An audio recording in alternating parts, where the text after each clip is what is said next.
Well, my biggest lesson, 17 years in business, will be. I'm not sure if there's a particular one that I would say is the biggest, but we have a couple. But I think one of them will be the fact that being an entrepreneur,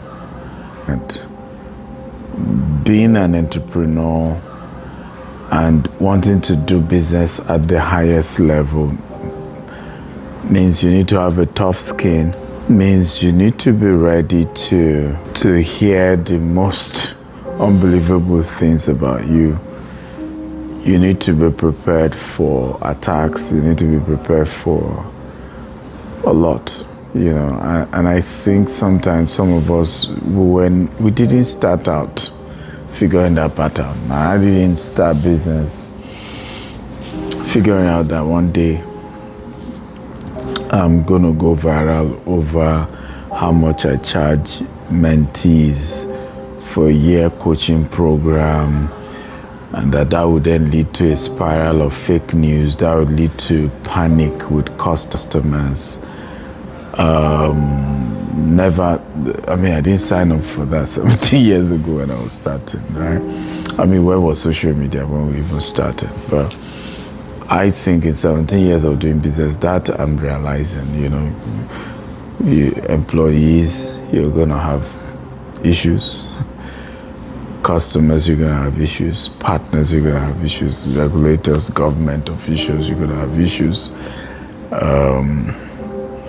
And now I understand why when you look at some role models in the business space and you read about them and you see so many negative stuff, as you age,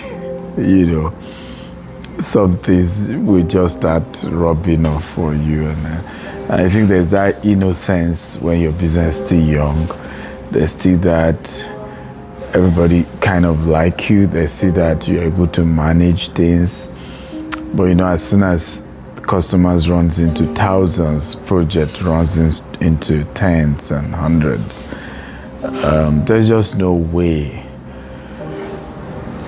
that things you didn't plan for, perception you didn't plan for, will begin to occur. So that would be my lesson. But the flip side is that nothing is impossible in terms of how big, how great. Nothing is impossible. I'm looking at this company that started just with $10, 1,000 Nigerian naira 17 years ago. I registered the company. We started bulk SMS business. Before I was started bulk SMS before registering. And that bulk SMS evolved by 2015 into digital. It has become a digital marketing firm. We help companies sell their businesses on social media, email marketing, and SMS marketing. Where the major company, multinationals, presidential candidates were using.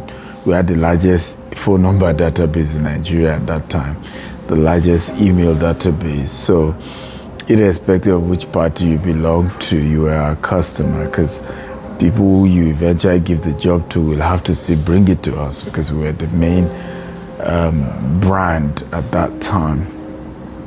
And so thinking that 10 years ago we then evolved into real estate and we're going to be here is humbling, really, really humbling. And so I think those are the two flip sides, to that. Okay. Next question. Gtext has built a legacy over 17 years. How do you intend to protect that legacy and the trust of your early and loyal investors? Well, I think, first of all, I would say we've been blessed with some amazing, unbelievable investors.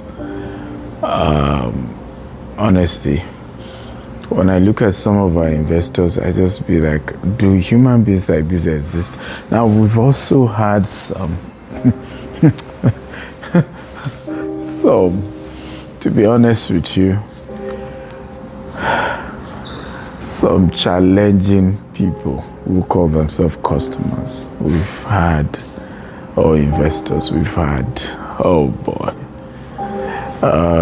So we've had both extremes. So, but my business is more with those who trust us, who remain loyal, who continue. I was one of our old customers in our real estate business very early on.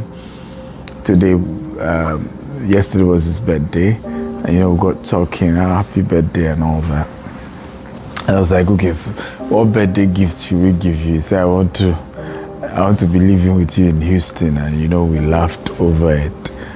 And this is a client over and over again. I'd had to, if at some point I'd had to ask us to send him, because early on when we went into real estate, now when we're doing digital marketing, we're good, but real estate has a high level of distrust, right? It's like pastoring in Nigeria or politics in Nigeria. Incidentally, politics is the biggest business in Nigeria. If you see it as a business, pastoring as well. But maybe banking before real estate. But real estate is also that top level of high level of distrust. So very early on in the real estate, we started experiencing, despite the level of transparency we brought into the industry, high level of distrust. I remember the first one was our general manager then was to take some client for inspection. Now the surveyor had maybe his vehicle documents were not complete, so is he IVO or something? A particular agency stopped him and then they towed his car. So our general manager had to, then we used to have a WhatsApp group where we put all our clients and everybody could interact, again for transparency. In fact, that was the end of WhatsApp group.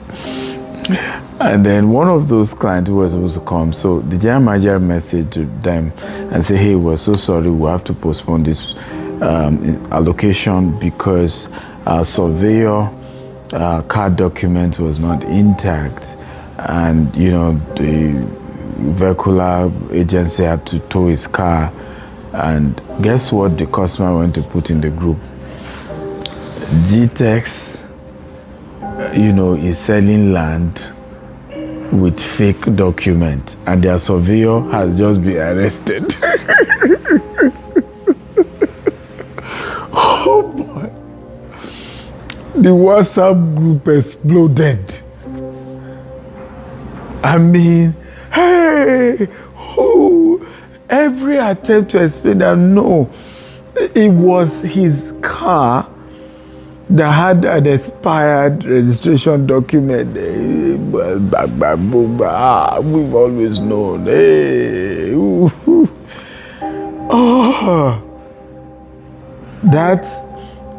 in fact, that was one of the reasons why we had to let go the general manager, because it was hard to resolve. I think that case took over a year, right? It snowballed into many issues, Some of them started bringing police, soldier to the office, all manner, right? This was many years ago. This was, I think, 9 years ago or 8 years ago. So that period had taught me that, man, you're in a business where the trust level is so low, and it is what you can do is to constantly be as transparent as you can, constantly communicate as much as you can, constantly evolve, right? Evolve and evolve and evolve, go bigger and bigger and bigger, because sometimes, the only way, like I said, result terminating, so the only way, with some of these things, just your result terminating insult. That's all. So you have to constantly innovate and evolve and be 2-3 steps ahead. I remember it's quite also challenging doing business in Nigeria, extremely, because you are dealing with Omonile, you are dealing with government and regulatory issues, and so nothing is guaranteed, right? But you still have to know that even with that, because that experience taught me also that just prepare that there will always be PR crisis with this industry you are in. You could inherit the one happening to other, partners or colleagues in your industry. For example, we've noticed in the last few years, once there's a crisis with any other real estate sector, it affects us too, right? It just naturally affects us. The trust level is just transferred. And so we've gone through cycles of PR crisis that has just shown me that you can't avoid it, just be prepared when they happen, to put out your own facts there, be as transparent as you can. I remember one of that PR crisis we had, this was very much recent. This gentleman had reached out, he wanted refund, maybe he was burying a relative or whatever was his excuse. I said, well, the terms for the refund, you signed it, was that it was minus 30%. And, he said, no, I'm going to show you people hell. Yeah. And I think a staff had made a mistake where she was sending a mail to customers and did not blind copy. I'm sure you have, and then so that mail had all the email of all customers. And this man went to copy every single customer to say, hey, these people said they have land in so place. No, it's just even, and unfortunately for us, so I give an example, we have generic names for our estates. So we have Berry, we have Jasper. The real estate alone is more than 10 estates, different locations, Asaba, Abeokuta, Lagos, Abuja, and so on and so forth. So he just went to do a message and sent to all customers and said, their real estate is fake. They don't have any land anywhere. One thing. And of course, another crisis. And then he continued. Almost every month he's dropping another story and then another story. And remember, trust level is low. Okay, and this happened to be a land where the seller was a military person. Everything checks out. The CFO was in his name, and when a land has a CFO, this was in a property in Asaba.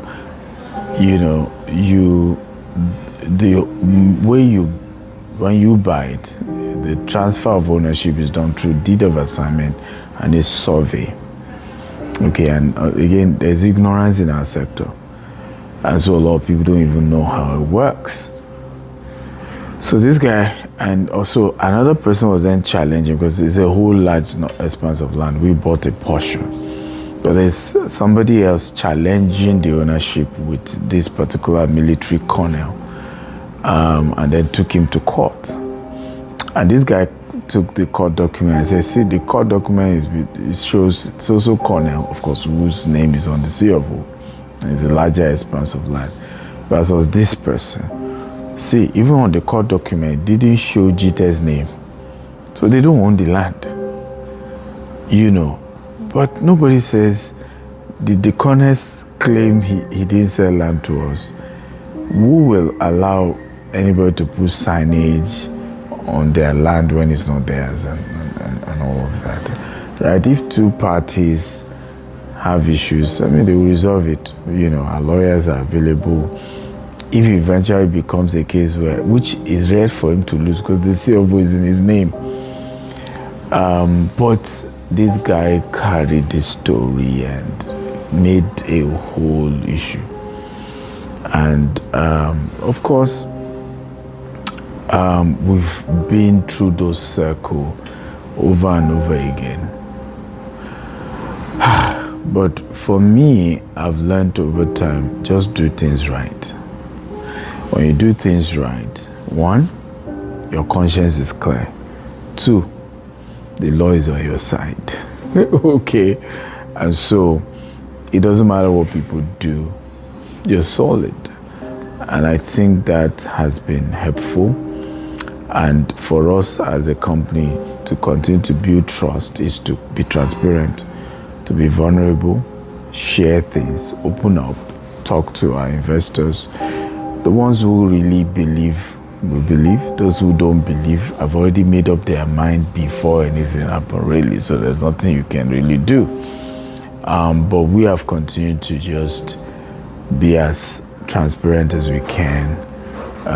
Even my life is sometimes excessively transparent, right? Excessively so open. You know which country I am in. You know what I'm doing.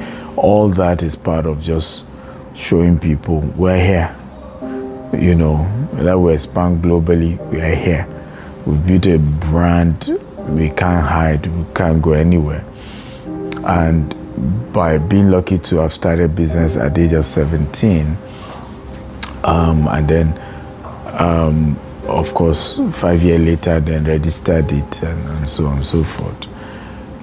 One knows that you have to build something that will last, because you still have another 40, to 80 years to go if God allows you to live to 120. And so you want to build something that lasts. It's not even a function of money for me anymore. Is a function of legacy, is a function of what will that name stand for, even when one is gone, what will the name stand for? So for us, yes, that's what this is all about. And we're happy that we have an amazing, a larger chunk, I was sharing with somebody recently, they said, a few of your clients were complaining about they don't want to pay development levy, And I said, well, we have over 3,000 customers.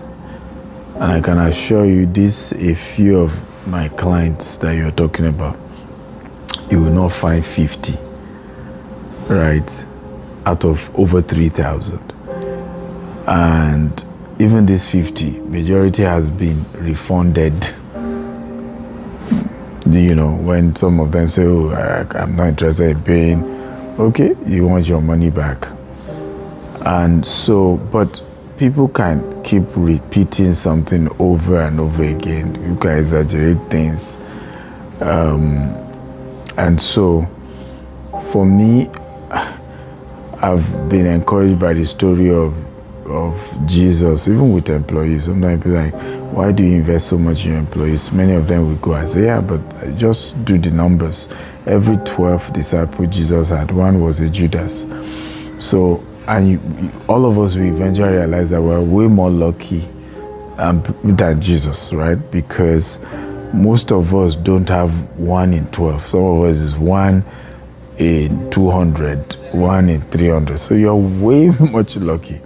But you must keep being transparent with your investors. Keep communicating the best way you can. But at our level, because we are no longer that small organization, there's no way I, the founder of the company, and I'm no longer even involved in day-to-day running of the business anymore. I'm just an investor like other investors as well.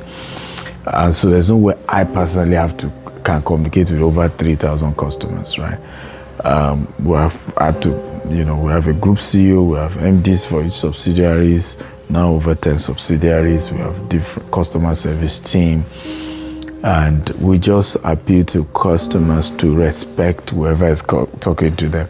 Person may not be Stephen Akintayo, person may not even be as eloquent as Stephen Akintayo, may not even be as effective as, it's a process and it keeps getting better over time, but we have to find a way to respect those that are talking to us on behalf of the company. Yeah.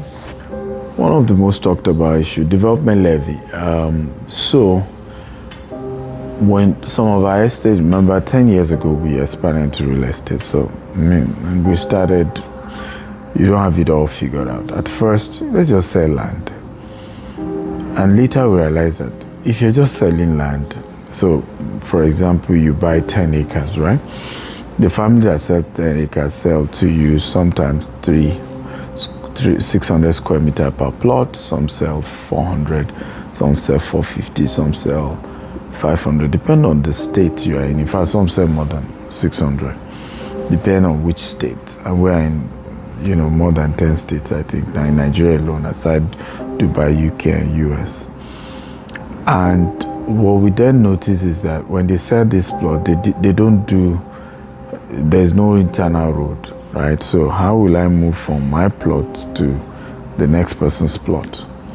Which road? And Lekki and a few other parts of Lagos, some of us hate the road network, we hate, and it was because of things like this. People were just buying plots. It's later in future say shift, me I shift.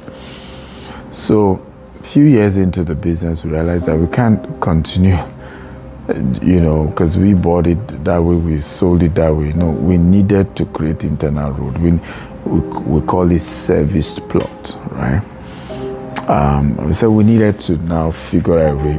We have to do roads, we have to fence this estate, because even when we left it like that, encroachment of Monile were coming to take it. And in some states in Nigeria as well, a governor can pass a place and see that this place looks developed, and then declare that he has put a cession on the land. He's taking over the land. The law empowers the governor to do that. Sometimes it's based on whether the place is developed or not. They just look at, okay, there won't be much noise here. It's just bush. Let's take over. So we knew that we need to start fencing. We need to start doing, we need to start putting security men and women physically on site to protect this investment that people have done with us. And so conversation around development levy, and we're lucky that early on we had written on the documents to say we can't figure out how much is development levy yet, but when the time comes, it will be subject to inflation and the cost of building. But I think about 5 years ago plus, we started those fence work on some of those sites, and at that point we came up with the first development levy, which was then supposed to be, I'm not too sure whether it was 1 million naira or 2.5 at that time, but also stated that if you don't pay now, it will still be subject to future inflation, variation, and all that. So you have people who bought land when it was 1.5 million, and that time cement was barely 1,300, 1,200. Today cement is 10,000. Iron rod that used to be 600 is now going for 1.2, 1.3. Sand, we used to buy sand then, less 18,000 per trip, right? Now you're looking at 120,000 to 200,000. All of that has gone up. So, of course, there were notifications over and over again. In fact, I remember we still interviewed a client who was confirmed that she even told our staff to say, stop sending me mail on the development levy. And we started doing that because when we saw how Naira moved from 190, right, some years ago, boom, 400 and something, and now boom, 1,600, we had to keep saying, this thing won't come down. You need to pay. And of course, the price moved up as well. From our development levy used to be, like I said, early $1 million or so. Now it's 12.5 million. So you have people saying, no, it was 4.5, 3 years ago or 2 years ago. Why will it move to that part? It's not our fault, right? We still had this week the chairman of BUA explaining how even in one of his cement factories, gas used to be 5 billion and has just jumped up to 15 billion times 3. And these are what we were seeing in cost of, people, yes, we drag you here and there. I bought the land for X. You can't tell me the price should be X. But I wish these things are in our control. I really wish we have power over it. I wish you were.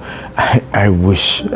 Sometimes I always say this, that if only you know me and what I stand for. Arguably, no real estate company that is into land business in Nigeria has done the kind of reform we've done. right? In fact, we target insult money in our office. And for us, it's just to keep a good name. Just refund. Keep a good name. To keep a good name. But at some point, you realize people then abuse these things, right? There are contracts that has been signed. There are things, you signed with a company. And because the chairman of the company is famous, right? Every time the conversation is, we're going to call you out on social media. We're going to drag you. We're going to do this. And I think I've argued this, that reputation is mine. It's my reputation, not yours. And the last time I checked, my reputation is very intact. I've argued also, and this is very important, that integrity is not what you do to show off. Integrity is what you do even when you know that nobody will discover it. Nobody rather will discover that you have cut corners or you've done something wrong. That's integrity. What you do in the secret. Doing the right thing in the secret. When, if you have done the wrong thing, nobody will know. That's integrity, really. So it's not a lot of core values that makes us who we are. They're not seen. They're deep issues, and that's why those who know you, and they know what you stand for. And you shouldn't be bothered if you have a few people here and they're not happy. As long as you know you're doing the right thing. The right thing is the right thing. And I think what we've done also, just to be fair to customers, to now say, hey, you don't agree, we can refund you. Just give us a timeline, return the document we sent to you. I think that's also fair. That's just having a human face. I can say also that we now have a new software we're working on. It's a secondary marketplace. It's a totally different company on its own that will now be accepting people to be able to sell their properties, whether they finish paying or they've not finished paying. Right? They'll be able to sell their properties on this secondary market so that, hey, you bought a land for 1.5, you are aware that the value is gone up to maybe 30 million. You want to get a little bit more from it. You can trade it down and say, okay, well, hey, I'm willing to trade this for 5 million so that I make some money. It's also an intervention we're working on. But to be honest, for us, we have to be sincere about the fact that we've had to notify. At some point, we say, look, if you don't pay within certain times, you don't have land with us. Send us our document and we'll refund your money. There are people who, yes, that's a harsh decision, but we also don't want to be deceiving people. One of our estates, for example, 5 acres was taken away for Coastal Road. 5 acres. We still had to say we are keeping the entire place for making sure we would lose that 5 acre. Clients will still have land there. But what happened is we have sand field, we've done interlocking, we've done fence. We've lost all that, now. So we have to redo fencing. We have to sand field all over again. In fact, the sand field is now higher because the coastal road is way higher. And if we don't do it on time as well, we can lose the entire place. Right? They can come over the government, come on another project and say they have some project somewhere. And for us, the energy is, even the 5 acre, we've not been compensated. My argument is always, do I start dragging government or do I find a solution and move on? Because the energy to start dragging and going on social media, going on TV, oh, we lost 5 acre, or the government has not compensated us, oh, we've even found field they took and stuff. That energy, I can use it to develop the place. And that's my approach oftentimes to business. And yeah. Yes, so the 5 million referral fee was also as another intervention. Say, hey, you are owing development levy. You could refer a new customer to us, and typically we even give commission on new customers anyway. So, and we can just say, hey, you refer somebody to us, we'll just And we said, hey, give us referral up to 10 people, 20 people, because not all those you refer will eventually buy. But even if it's one or two that decide to buy, we dedicated 5 million towards paying your development levy, because to be honest, some people are going through some financial challenges and are really struggling to be able to pay those things, and I really empathize and I understand really, and for us as a company, as management, as what's funny in my case is that I'm in the middle, because I founded the business, but I don't no longer run it day to day. I'm an investor, and I'm also, the rule applies to me as well, right? The properties I bought from Gtext as well, I'm also subjected to pay development levy and pay all these things. So it's not a case where certain rules doesn't apply. I'm the largest investor in the company, and the rule applied to me as well. But we hope that this referral concept, will help in a great way to help as many people who are in that position. Yes. For clients who are still uncertain or financial constrained, what additional relief is Gtext offering during this anniversary period? Well, there's a lot of opportunity to roll out during this anniversary period. For example, we have a 25% discount on our land for anyone investing this season. That exists. We're also giving some discount also on the development levy, during this 17th anniversary celebration. So there are a few here and there, discount that has been offered, and you can reach out to the office and they will tell you. For those particularly in diaspora, what innovation is in place to ensure transparency, to give them peace of mind that their property is intact? So I know there's a press conference coming up by management of Gtext soon. But right now, you'll be glad to know every single customer who bought land from Gtext Land, we have a new technology using Google Earth. And what it's doing is it allows you to see your land. So all this issue of they don't have land, I don't have land, there's no land, they didn't do physical allocation. I laugh over those conversations, because once they send you a deed of assignment and your survey is the map of the land. It's just ignorance here and there. But we've decided to have a map where now you log into the app and you can zoom into your land. And this is Google Earth, so it's not lying. You show your specific 400 square meter, you see the land itself. And we feel this will also is an innovation that will increase the level of trust and transparency.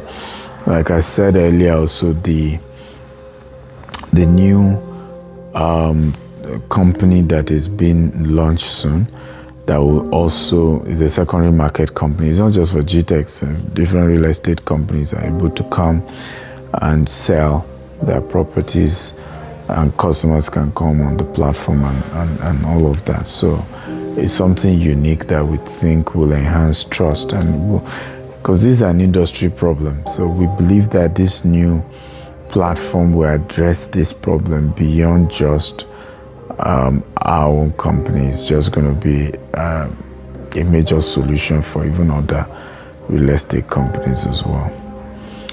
So you've stepped back from day-to-day operation. Can you clarify your current role and who is now responsible for operational decisions? Well, that happened 2 years ago. So 2 years ago, I stepped back from being the group CEO.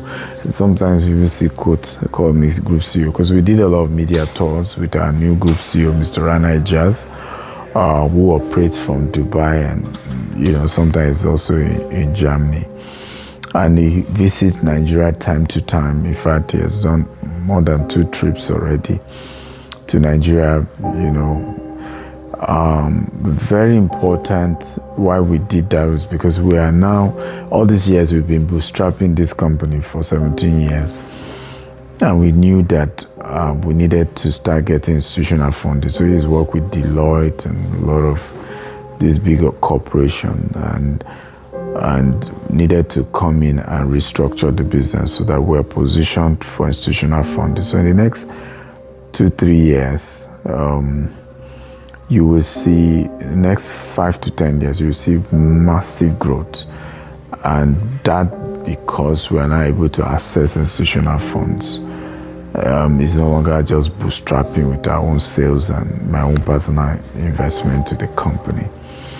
And that's why we brought him. But what we also did was to now divide the entire company. We now have about 10 subsidiaries, and each subsidiary has its own MD, has its own workers, has its own team members who work there, customer care, media, and all of that. So that way, it's an agile company, and there are people running day to day. And attached to this is the profile of the group CEO, Mr. Rana Ijaz. We also have the new MD of Gtext Homes and Gtext Farm, which is Bukola Lukon. She doubled as the group head of operations. So Bukola Lukon is the assistant to Mr. Rana Ijaz. So she has 3 roles.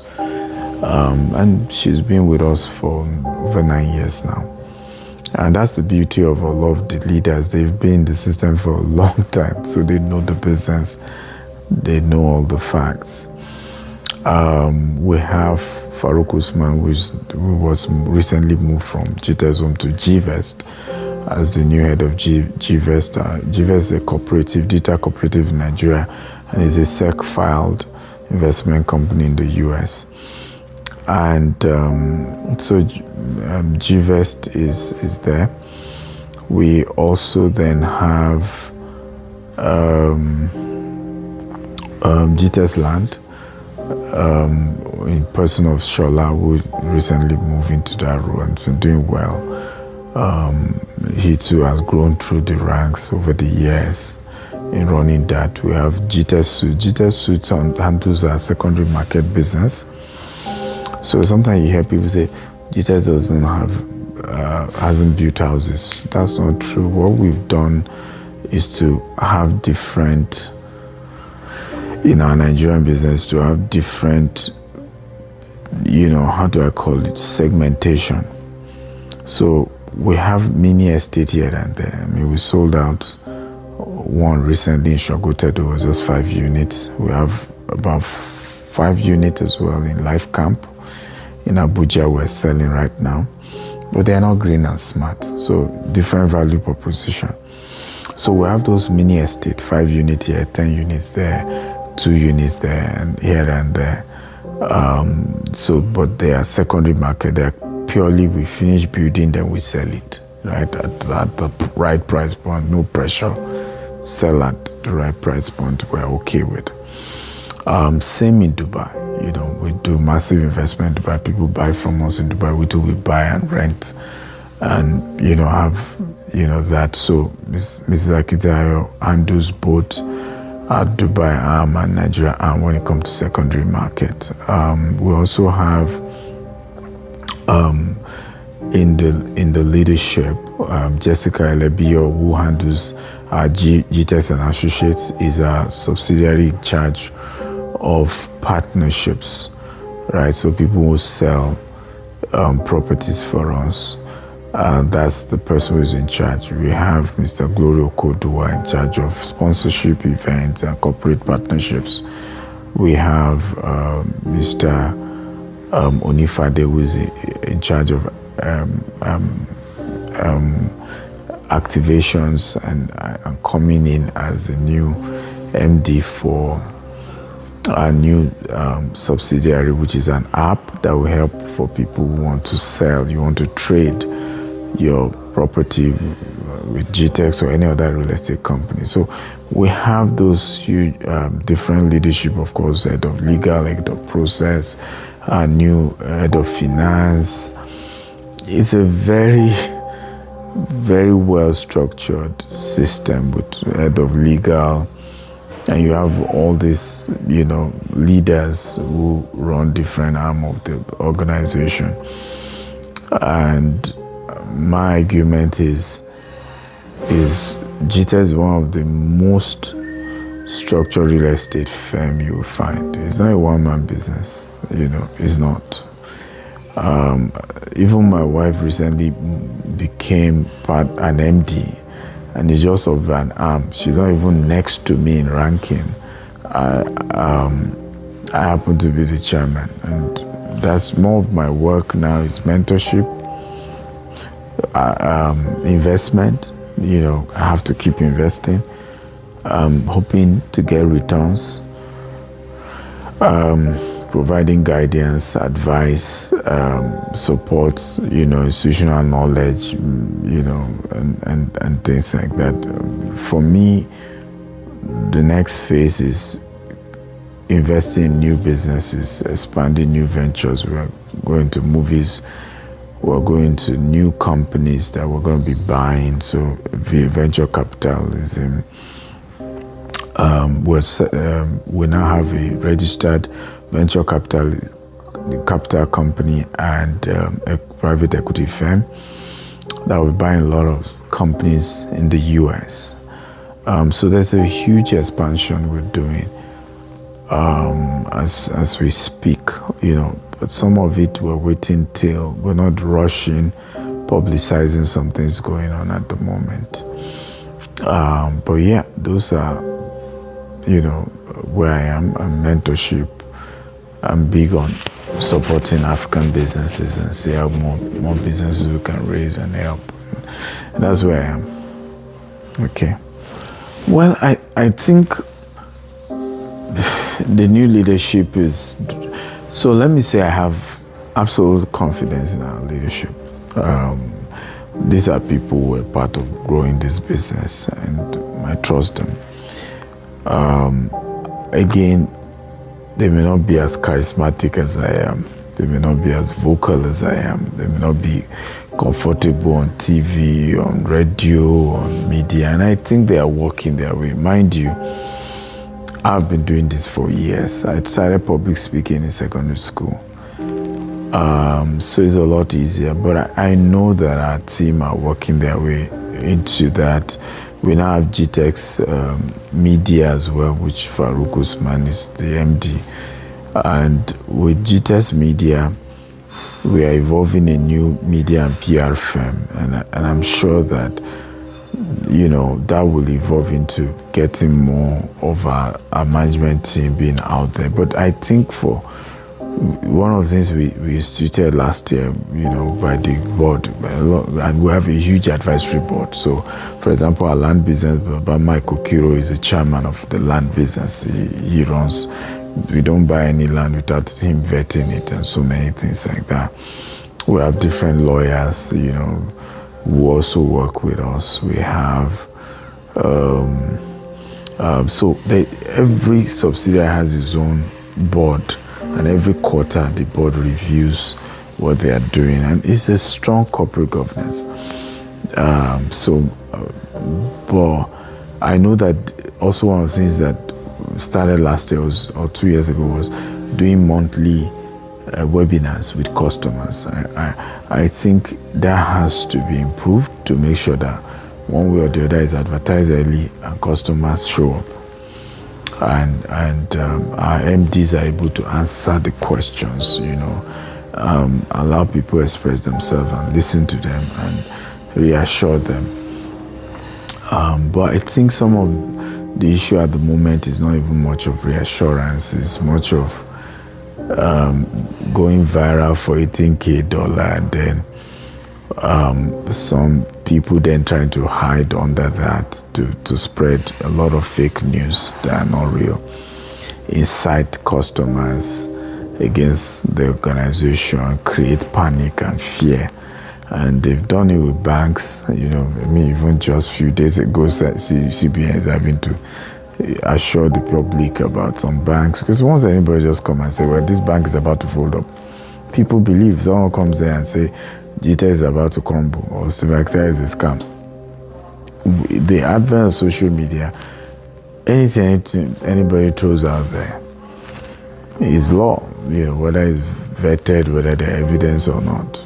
It's just the jungle that we're in. But I can assure you that one of the things that we as representative of our investors are doing, and as a major investor and shareholder of the company, is to say all MDs have to communicate more. You have to communicate more. You have to communicate more. And I think we're going to be seeing more of that in the next coming years. You're going to be seeing very robust. But there's a lot that has been done so far. I think almost every 6 months there's a media tour that the MDs do on radio, on TV.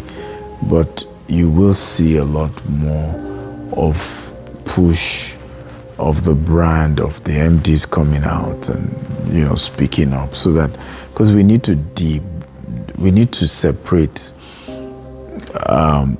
people, and a lot of people know, maybe some of the old clients, a lot of people know there's a difference between Stephen Akintayo brand and the Gtext brand, right? Gtext is a company, he's a major shareholder, but he's not the only investor, right? Then there's him, Stephen Akintayo, so much of our foundation, because of our charity work, so much of our projects, so much of what we do. Even our foundation MDs, Mr. Ike Naumba, and there's so much we do: charity, training, mentorship, conferences, globally, right? Authoring books and speaking engagements and so on and so forth. So there are two different entities, but sometimes you want to drag, and I think it's an African thing, you drag the founder into it, make it look, sometimes when people even talk, you think that they paid money to Stephen Akintayo's personal account. It's a company, registered organization, structured with leadership that runs it. But I guess it's an African, it's a mentality, is there, it's how we see things, and sometimes it's difficult for us to separate the two. And so if you are in that context and you separate the two, and we had no choice but to separate the two. We're doing business in Dubai, we just opened Doha, US, UK. We cannot but separate the two. We cannot make the two the same. Even if we want to, we have to separate. Okay? So that's that about that. Well, as we move into our 18th year, again, like I said, Gtext Holdings is not just a real estate company. It's way bigger than that. But for our real estate arm, which is one of our biggest, I think from the 18th year, like I said, there is a lot of institutional funding coming in the next few years that will help us to accelerate a lot faster. What we have had to do is to make sure that we bought land, we secure the land, and in a way that we didn't have to take loan. I was sharing this with one of my spiritual mentor, and because he was worried, oh, you guys have just buying land everywhere. What's the strategy? When I was done, he said, oh, you're a lot smarter than I initially thought. Okay. And I said to him, it's a sustainable model, right? The scarcest commodity in Nigeria in the next few years is the land. It's not the house, it's the land. And what people realize is that they've wasted too many land, because you build bungalow and 1 story in a place where you could have done 10 story or 5 story or 3 story or 5, 10 or even higher. Because of the population bulge, we're currently 220 million. We're going to 400 million in the next 20 years. The land isn't appreciating. Okay? So if you buy land and you keep it, because you're doing land banking, right, few years from now, you will get way more value, because when you're now building houses, the place will have developed, And instead of just building just anyhow kind of houses, you're able to build houses for multiple occupancies where you are really, really maximizing the land. And we've seen this happen with some of our estate, that if we had rushed to build, in fact, we have one of our estate, the first set was just one story. And it was because now we're realizing, it was a mistake. Now it's more of, okay, we're doing minimum, 2-3 floors. And then we want to keep going higher and higher as we're going, because we needed to maximize the land. Dangote Refinery has started, Seaport has started, housing deficit is huge in that place. So for us, the wisdom was buy the land, secure it. Over time, even if you don't have money to build, you can do joint venture. Somebody can come, you do joint venture with them. Give them land, they build school. Give them land, they build more. Give them land, they come and even build a house. And you share the money. But the critical thing is securing the land. And so we were intentional, because when we looked at the inflation that was going on, the variation, the instability in currency, we have many of our colleagues going through tougher times than we are going through. The entire real estate companies or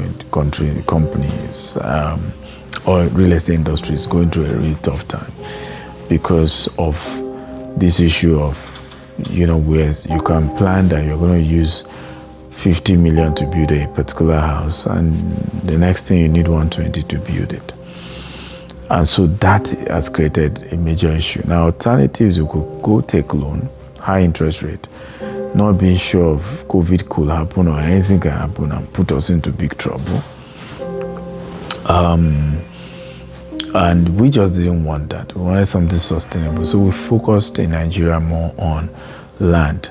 Now in Dubai, strictly houses, we're not even saying land. In the US, both land and houses. In the UK, strictly houses.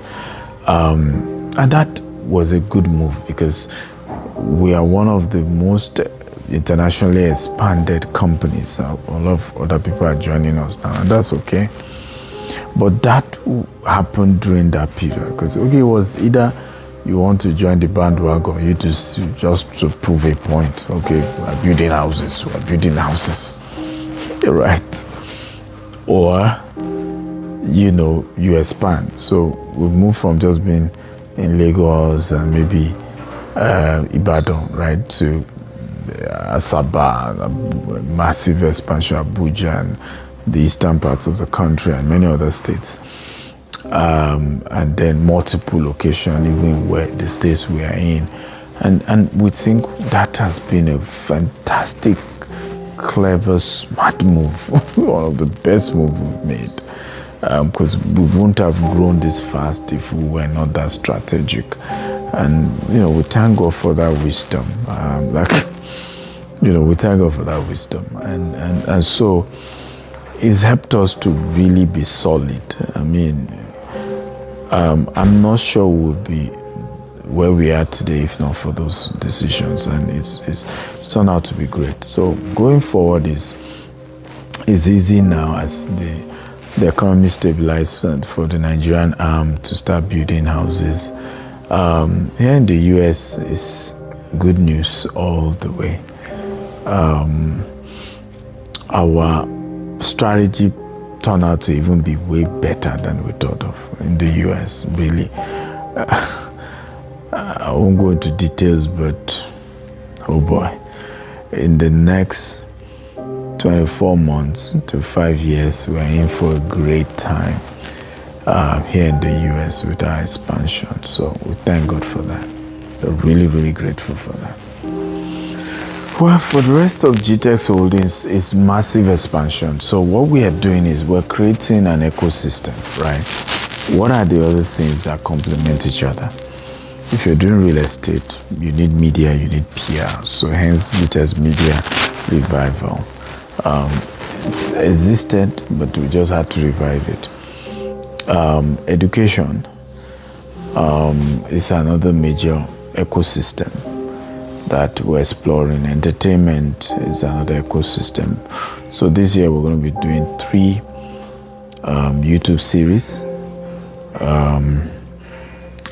One by a gentleman called Victor Idem, one by a son of the prophet who is a Christian content creator, and his own YouTube series we told that line of a Christian content creator. We also have one other one by a gentleman called Woye, who used to work with us, and then that would translate into movies, hopefully into the next year.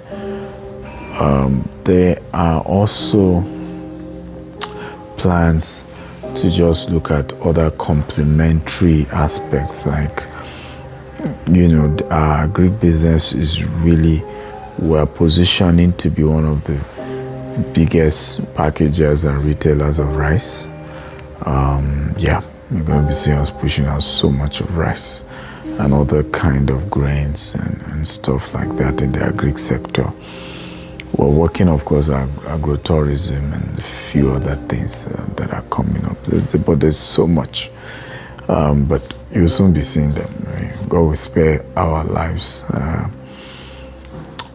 So Gtext expanding its footprint in the United States. What are the goals of international expansion, and how does it benefit your Nigerian and diaspora client? Very good question. This is a very good question, because I've argued this over time that the biggest beneficiary for our international expansion is still going to be Nigeria. And I'll tell you why. Because we need foreign direct investment for a lot of what we want to do in Nigeria, because we're not just a real estate company in terms of what we're trying. It's a whole ecosystem, movies, entertainment, because everything, hospitality, hospitals, everything is on land, right? So once you have the land, there's nothing you can build on it. There's no industry you can explore when you have the land. And so for us, the vision is to say, how do we navigate around that, right? How do we navigate around that?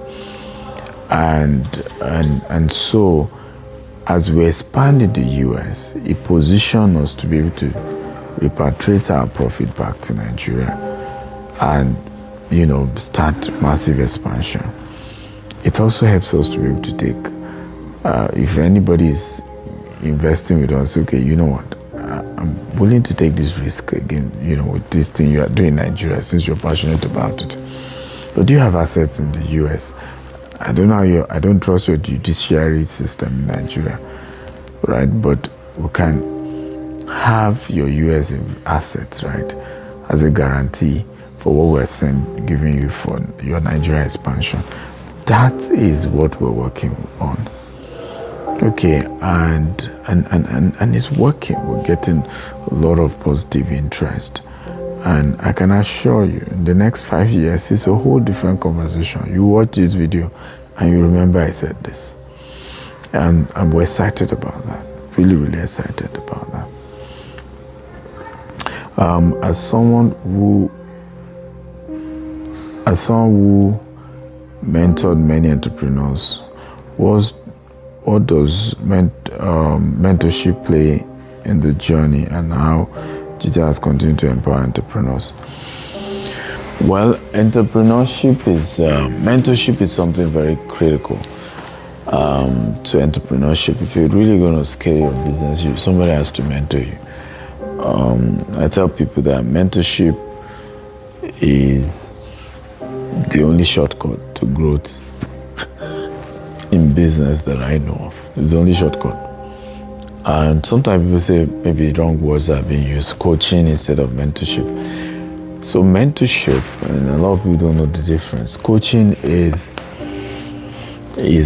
bringing out what is on your inside. So when you do coaching sessions, you the coach, you're putting between 10 to 20% and pulling out 80%. That's why sometimes people get pissed off with coaching, because it's like you've come to meet a coach to give you an answer, but the coach is telling you, what do you think is the answer? So particularly for Africans, we get frustrated with that. Hence mentorship. In mentorship is 50-50. The person mentoring you is bringing 50% of the solution, and is also expecting you to bring 50% of the solution, particularly in the area of actions and taking steps on what is advising you on and guiding you about. So God has helped me to raise, hundreds of mentees. Some paid, some served in exchange for. We've given so many. January this year, we gave 40 people free mentorship. Now, for even this anniversary, we're giving another 17 businesses. But it's usually for businesses that at least have done over $100,000 in annual turnover, because the goal is just turn them to multi-million-dollar business. And we have so many testimonies. And more than 50% of those mentees are not based in Nigeria. So when the story of, he's charging $18,000 busted, a lot of my mentees kept explaining to say, we are not based in Nigeria. So they're not even Nigerians. I have some are in Cameroon. I have a huge number of my mentees in Cameroon, Ghanaians, those who are even Africans. Right? Some are Nigerians, but they don't live in Nigeria, in Canada, the US, the UK. And so the whole concept, the whole argument, the whole narrative was just not necessary. I've not lived in Nigeria for the last 5 years. I come to Nigeria to check the investments we have. I come see family members, but I lived in Dubai 3 years. I'm now based in the US, but I still visit Nigeria, come do conferences. It's my home. I'm from Nigeria. But you can't limit the denomination I charge and how I charge based on the fact that I'm a Nigerian. So even though I don't live in Nigeria, I must charge everything Nigerian. It was just really ridiculous. Plus, it was a year charge. And even if I charge way more than that, $18,000 wasn't for poor people to start with. A poor person can't afford $18,000. So, twisting the narrative, creating anger. Some people claim, some people are behind it. Well, how do I put this? There's a reason I'm called the ego. So if somebody is behind it, be it competitor, be it politicians, I don't care. If you know anything about the ego bird, it's fly better in the storm. Okay? And that's characterized my life.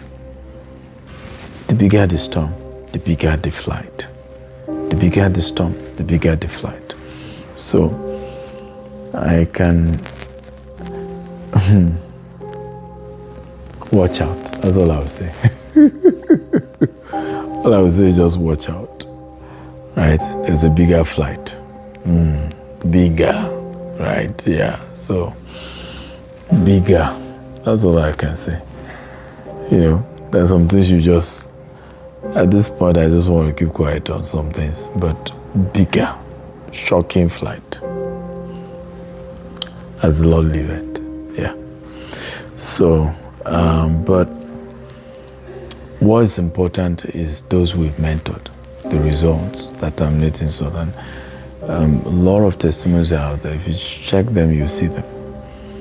By different mentees and sharing their stories and the impact of the mentorship. So I'm happy about that.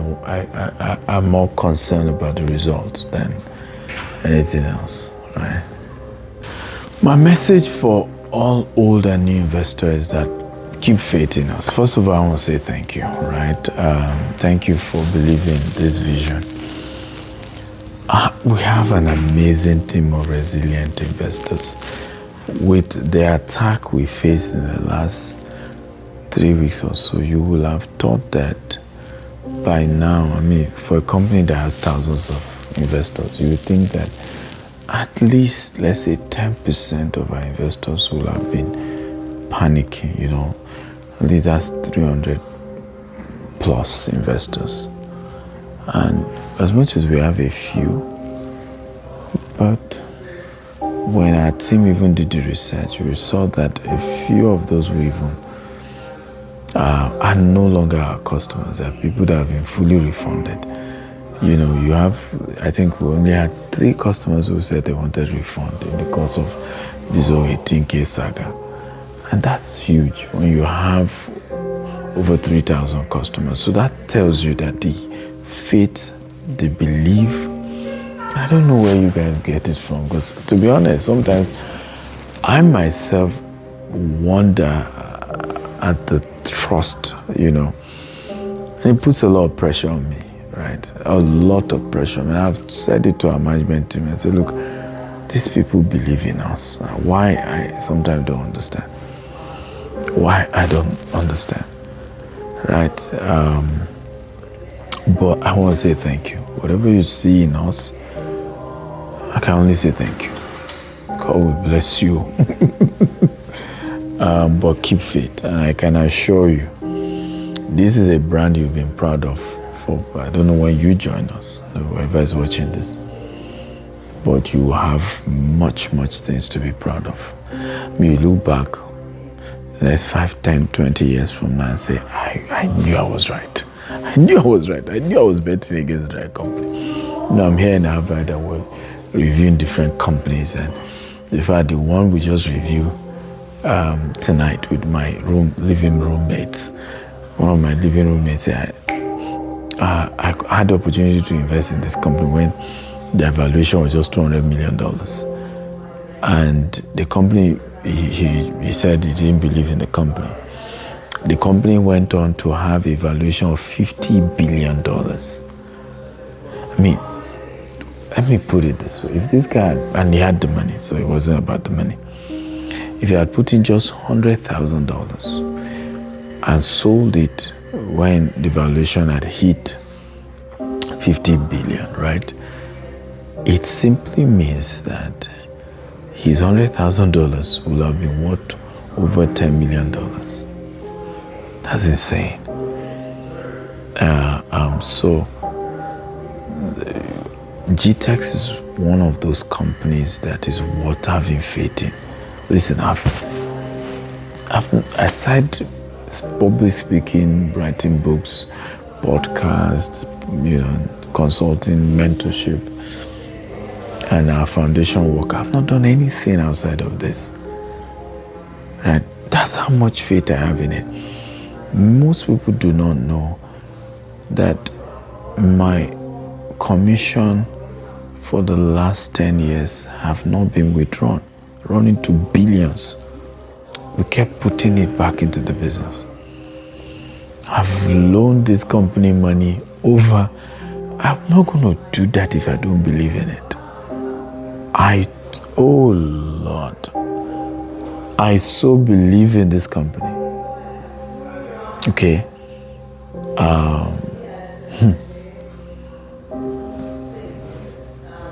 I can assure you, okay, you'll be proud that you kept faith with us. And I once again want to thank you all. Happy 17th anniversary, old and new customers alike. Please reach out to the team for all the anniversary opportunities that you can leverage on, the discounts out there and all of that. Please reach out to the team, and they have so much in store for you. And happy anniversary to us. So there's a praise going on today. Try and join if you're an investor. Even if you're not yet an investor, you want to be one day, or just like us, join. I think it's 1 p.m. Central Standard Time. That should be 1 p.m. Central Standard Time. If we put that in Eastern, if we put that in CST, that's Houston time, that would be, I think, 7 a.m. in the morning. So you can join that, and let's BJ Sachs gonna just celebrate God's faithfulness for 17 years. No, we've been so 17 years and standing with all that the Son of Man have seen in the course of doing business. God has been faithful. I wish I would be Nigeria. My dancing shoe would have been bigger, but I'll be joining you in the spirit. I will be in class at the time, but once I'm done with my lectures in Harvard, I will be joining, and I'll be watching the praise as well, afterwards. But happy anniversary to all of us. Thank you for doing business with us. I appreciate you. We don't take you for granted in any way, shape or form. If some of you have felt that way, I can assure you that the management is working on correcting that, and to be very much in your face. And I've said it to them over and over again. Enough of Stephen Akintayo's face. Your face should come out. Talk to your people. They're your customers. If you guys don't do business with us, these people won't have pay. They won't be able to feed their family. They won't be able to take care of themselves. So the least anybody who work with us can do to our customers is communicate over and over again. And I think our management understand that, and they're going to be doing much of that going forward. Thank you, and God bless you all. Happy anniversary. Bye-bye.